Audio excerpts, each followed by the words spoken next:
Alright, so, I made a statement saying patrol rates weren't that bad, and here's basically me doing solo missions to prove that one, they aren't that bad, and two, to refresh you on how to take out solo missions. Now, I'll do the Helldive ones later. For now, I'm doing the lower level ones against bots, and then I'm going to do another video against bugs, so that newer players can really get into the feel of it, should they be trying to learn about this kind of thing.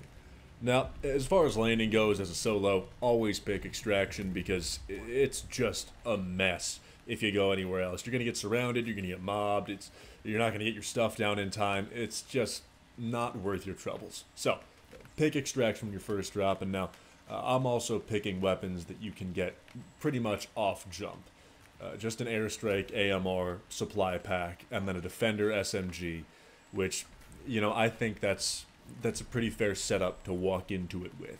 That's nothing too out of bounds for anybody. By the time you're at level, say, 10-ish, you're probably going to have those anyway.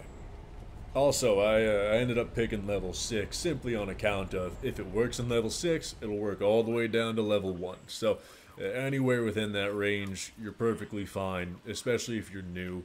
Until you're about level, like, 20 or so, I would stay away from those 7 through 9 difficulties. But other than that, I suggest you play with a team. I mean, it just helps learning and shoring up weaknesses, because solo is not by any means all that easy. However, if you just want to be at peace with yourself, or you want to practice in private, I can't knock that, so don't let anyone tell you otherwise. There's inevitably going to be some people saying, well, this game's meant to be played with a team, which it is, but that doesn't mean you can't play it solo. They still made it possible. Alright, let's get on down to business now. So, first thing I'm doing is the first thing I do in every match. I try to get as many wide sight lines across the map as possible. It's a little harder in the jungle maps, but on these snow maps, on desert maps, on the tundras, super easy to see really far, and it's amazingly convenient. It's why I prefer these more than any other map. That, and I really like ranged combat, as you'll come to find. But I'm pinging any sort of side objectives, because that will mark them up on my map. Now, I can recognize from... I honestly, I don't know any other way to say this than like the nature walk guy. It's just, you know that it's a SAM site because of the way that it is. It's kind of this this flat top landscape that comes out of nowhere. A lot of people are going to compare it with like a POI, and that's where a lot of mistakes are made in regards to people not realizing a SAM site is there. And it's probably why it's one of the most missed side objectives in the game. I would like to take this little lull in action to speak about loadout balancing. Now, what I mean by loadout balancing is pretty simply make sure your weapons can handle every situation that is at their feet. Make sure they are widely versatile. If you don't know what weapons do this, I can't speak for the update that's about to come, and coming updates after that. But for right now, the AMR, laser cannon, and autocannon are all completely proficient in killing every kind of bot enemy on the field. Now, it gets a little different when it comes to bugs, but that's a conversation for a later time. In any case, no matter what you do, think of all the enemies you're going to go up against prior to getting in a mission, and organize your loadout in a way that is conducive to killing them. The big thing this is going to do is make you self-sufficient, and I don't encourage self-sufficiency for selfish reasons. I encourage self-sufficiency because if you can handle yourself, that gives you more attention to handle other people, as I have said before.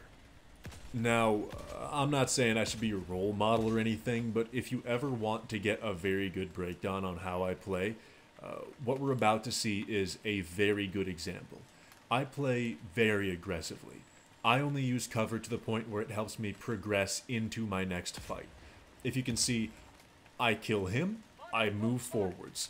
I get my next cover, get the kills that allow me to progress further into the objective, and I'm immediately moving through. A lot of people will just run down that laneway and try to kill people as they come, or they'll try to prone out and start handling things that way. I don't really like that. I kind of like being up in my enemy's face all the time. Now I'm tossing in that airstrike, knowing it's going to come in perpendicularly and break both of those outposts. Fabricators, rather, not outposts. Cannon's gone, so I don't have to worry about any sort of ranged attacks. Now, once again, I'm grabbing that cover and I'm maintaining it, because I know it's going to be incredibly difficult for them to come around the left side. The path of least resistance is right down that laneway to my right, and as we know, the right side of your body is far better for them to be on or aggressing into as opposed to your left side. If you're not sure as to why, it is because both our enemies and us have our guns in the right hand.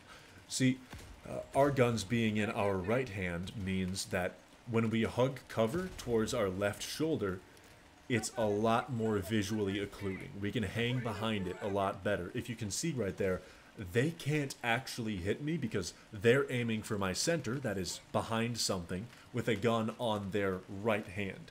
So they're coming at it with an off angle, and you get the better angle straight towards them.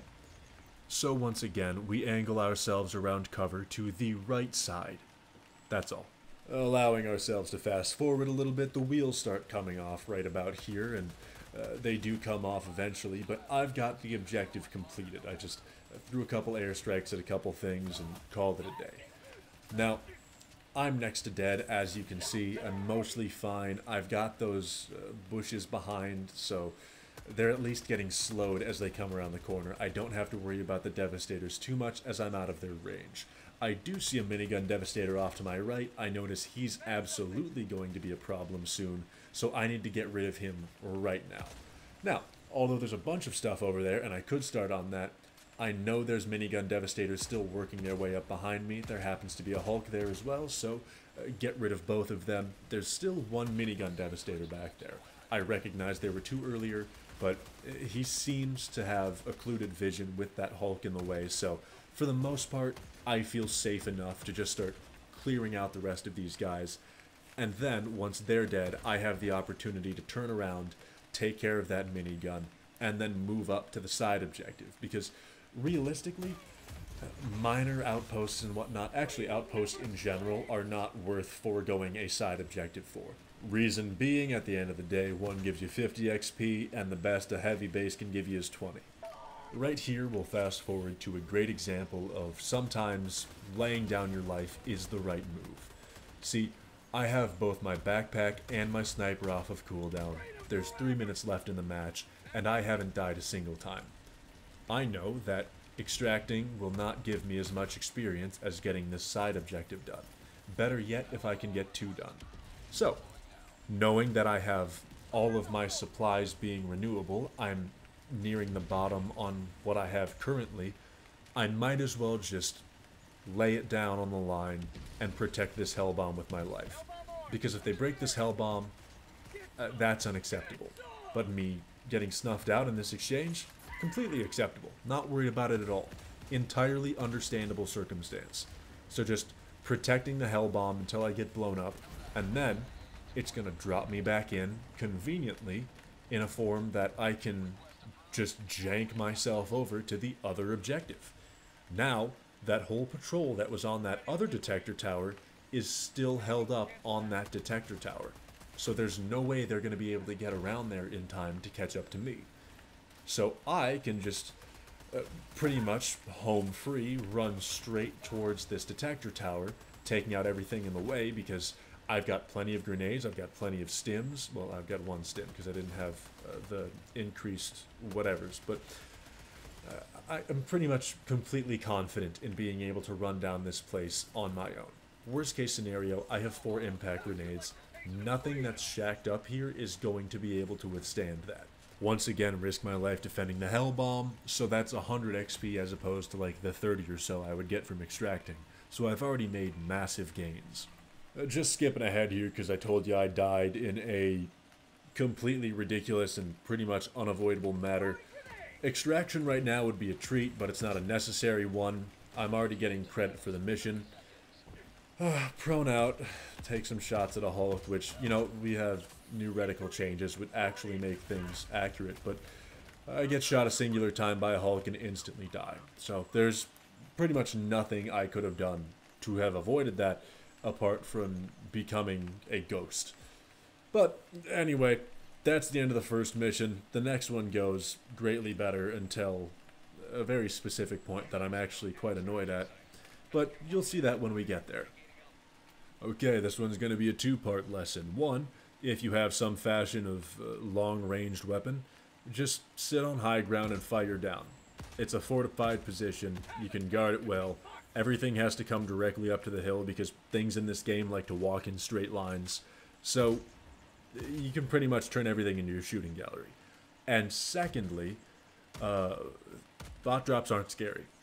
Bot drops aren't scary. And I know you're going to say, well, this was only one ship, it wasn't that eventful. Bot drops aren't that scary when they're dropping hulks and tanks on you. Tanks are a little inconvenient because you gotta blow them up or airstrike them, but they're not that difficult to get rid of. Realistically, I mean, you just throw grenades at the back of them because their turn radius sucks. But that's besides the point. My point is, if you see a bot drop incoming, you know exactly where it's gonna land. So just find yourself a fortified position, shack up, and fire into the enemies you hate the most, all the way until you get to the ones that you hate the least, feel indifferent about, and then by the time you get the ones you don't care about, they're gone. That's it. You've killed all of them. Now, another thing I'm doing currently is a bot drop was just called. This means bot drops are currently on cooldown. They're not going to call one in right away. So, with that information being present, I'm going to try to kill everything around me. Because what are they going to do? Get reinforcements? I don't think so. Now we can take a brief moment to talk about time and life management, or expenditure. See, I've got 38 minutes, and I've got all of my lives. And I'm pretty confident, based off of last round's performance, I'm not gonna die unless I get broadsided with some bullshit. So, that being the case, I'm going to avoid the heavy base, like we said we do before, unless you're specifically attacking it for the sake of fun. And I want to get to that gunship. The only thing in the way is that laser cannon. I don't care about the outpost. I only care about the laser cannon. And lo and behold, as soon as I come around the corner, it's been targeting me through the walls because that's a mechanic that they thought made sense for some reason. But I'm not so worried about the laser cannon as I am that rocket devastator and that minigunner. With the minigunner dead, the rocket devastator is the only thing that poses a threat to me because I can see when that cannon's charging up and I can just give it a little dive, pretty much avoiding any real injury. So, now with the big two threats dead, I can go ahead and move up to that cannon because I'm already in the range in which it's pretty much completely ineffective towards me. I can take out that outpost and I can move on to the gunship. I'm not gonna lie, I made a poor decision here. I saw the gunship fabricator and immediately thought, oh, free meal, no problem.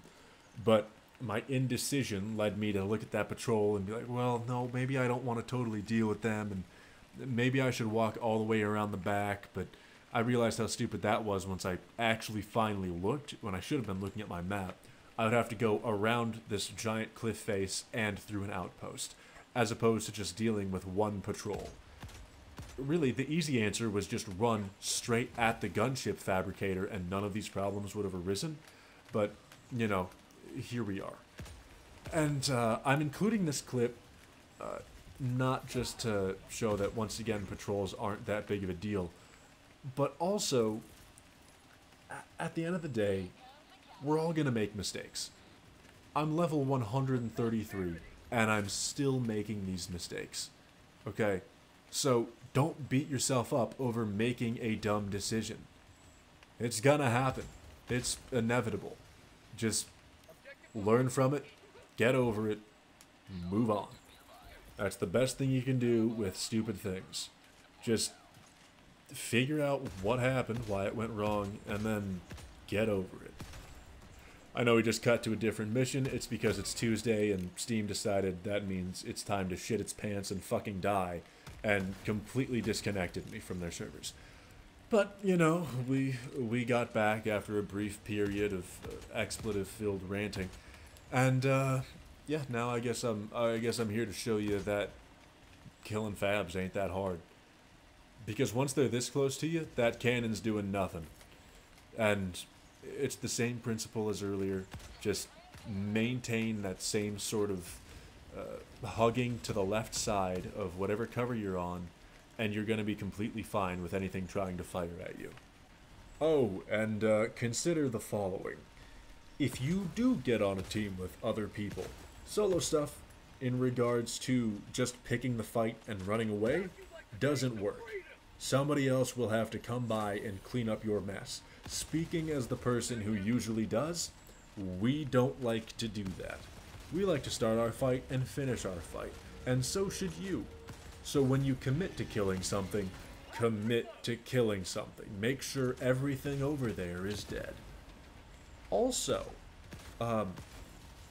you don't have to kill everything you see. Just because it exists doesn't mean you have to shoot at it and piss it off. Not a lot of people get that. There is a ton of times where you're just chilling out. You're walking to objective, you see a patrol 75 odd meters out, you can ignore them. If you're fast enough to kill them, by all means, go ahead and kill them. Take out the little guys first so there's no bot drops called. But seriously, a lot of the times it's just simply better to walk away, John. Just walk away. Hope you got something out of this, kiddos. I really do. That's all I got for you today. This was in an effort to help the lower people, because some of this stuff genuinely needs to be said because some people don't realize it, but also it was to prove that, look, I did the solo on level 6. It's possible. It's doable. You can do it too. I promise you I'm not that good. I just play a lot. There's a difference. I miss a ton of shots. I miss them all the time. So you are entirely capable of doing this. If not, you're entirely capable of working yourself up to do this. But that being said, you guys have a good night, and I'll catch you on the next one.